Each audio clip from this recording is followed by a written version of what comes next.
you exist not as a nonprofit. Could you go into the workings of your company? Or could you explain how you make it? Right. How you profit from helping people help others. Right. 10 Beyond Inc. is a for-profit Mississippi corporation. And so what we do is we provide the tools, the software that enables this type of a generosity spread. And so when you go onto our website and make a $30 donation, 92 cents of your dollar, of every dollar you give, goes directly to your nonprofit. At the end of the month, we aggregate your donation to that nonprofit along with everyone else's, and then we send that nonprofit a check for the combined donations. And so we send 92 cents of every dollar to the nonprofit, which, when you think about it, on average, it costs a nonprofit anywhere from 20 to 30 cents to raise a dollar. Yeah, with the overhead and Right, yeah. and that's just dollar acquisition. Right. They're actually spending much more than that for name acquisition. So that's something that a lot of people don't understand, is that name acquisition or donor acquisition is a fierce competition amongst nonprofit organizations, that they are willing to pay 2 to 3 times the annual expected gift from a donor for. So that is where another thing that 10 Beyond does, as you inspire other people and expose other people to the nonprofit that you're supporting, you're adding names to their database potentially at pennies on the dollar for them. So it's a great way for them to actually cheap advertising. David Kimball, I first met you, I think, in 1990 or 91 when I was with the Jackson Business Journal, and you were with a prominent advertising agency here. You're a veteran of the advertising world. Has it all just gone internet? I mean, I worry every day being in print that soon print may be a thing of the past, and it's moving that way rapidly. But could you talk about how, donating money online, publications online, are we moving to a total internet base, do you think? Well, you're asking for a philosophical answer. Growing up in the agency business and spending 30 years there, I'm not willing to say that print and broadcast and outdoor is going away. It doesn't make sense that it will, nor that it does make sense that radio went away when television was invented. Yeah. However, digital advertising or the digital platform, there's no question it has its place. There has to be the media mix. If not, you're committing marketing suicide nowadays. Now, we're promoting 10 Beyond exclusively through the internet. And Facebook. And Facebook, Yeah. well, social networks. Right. We're heavily on Facebook. We're more heavily on Twitter. In fact, we have a reach of over 6 million people through Twitter. We promote it through LinkedIn, and we also promote it through email. We have a database of around 500 now, I believe, our email database. People that have shown interest over the last year and a half in this thing. And it would also be a bit hypocritical if we didn't use the internet to promote an internet product. Sure. And the other reason for that, somewhat, is marketing budget. Maybe at some point we'll use other media, but you've got to understand, we're a national organization.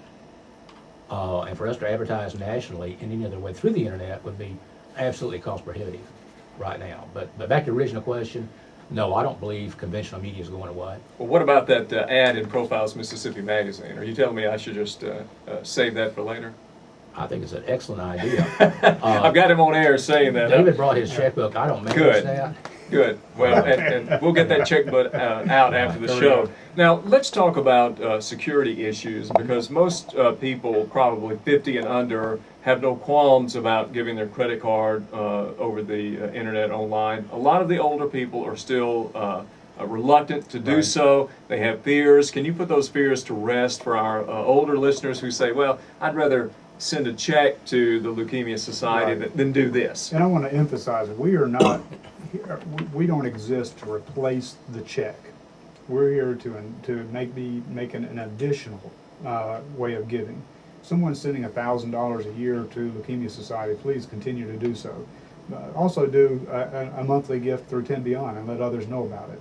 But to answer your question, the issue of security is going to be prevalent with us, and the best way to assuage that fear is to simply say that we are using one of the industry's most secure networks. We do not store anyone's credit card information on our servers. They're passed through to an encrypted type of system, and they are processed using an extremely secure system that's one of the oldest in the industry. That said, there's going to be a demographic that will probably never do online purchasing of any kind, whether it be donations or buying an album You can tell I've dated myself. An 8-track. Yeah. A CD or something online. So I think that's just going to take some time. My parents, for example, still don't get what 10 Beyond is, and so they're supportive. Want it to go.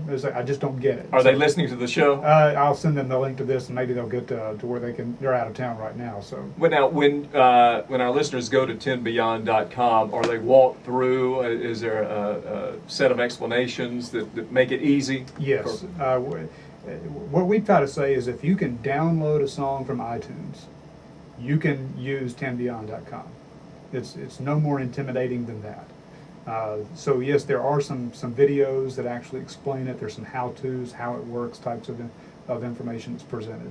It's Profiles Mississippi Radio here at Easy 100.1. We come to you live every Tuesday from 10 to 11 a.m. We are also on YouTube.com. We'll be on ProfilesMS.com soon. My guest in the studio for the first segment of the show is David Russell and David Kimball, and they are both of 10beyond.com. Now, this is a very, seems like a visionary business idea. Where do you want 10beyond.com to go? Where do you think it can go? And the second part of the question is, have you copyrighted this idea? I mean, what's to stop me or anyone else from duplicating this and perhaps siphoning away some of your business? All right, well, the answer to the second question is there's not a whole lot that the intellectual property industry can do, to absolutely prevent Goliath from coming and trying to step on David. Just look at the battlefield of the previous battles. Ask Netscape, for example. But what we have done is we have filed 2 business method and technology patents that are currently under review, and so we've done what we can do. And particularly behind the way we have this structured because there are legislative and governmental rules regarding the solicitation of charitable gifts that apply to every state, and we had to be very careful to craft our agreements and to craft how we actually do this to be able to comply with those regulations and standards. So anybody can create a signature on an email that says I support something. That's certainly nothing that's novel. But what is novel about the way we do it is by actually letting you know, tracking in real time, the number of people that have been inspired because you did it. And so that's the real difference. And we have tried our best to protect that inner working. So where do you see the company? Where do you want it to be in a year, 5 years? Our goal is in 5 years to have 5 million users.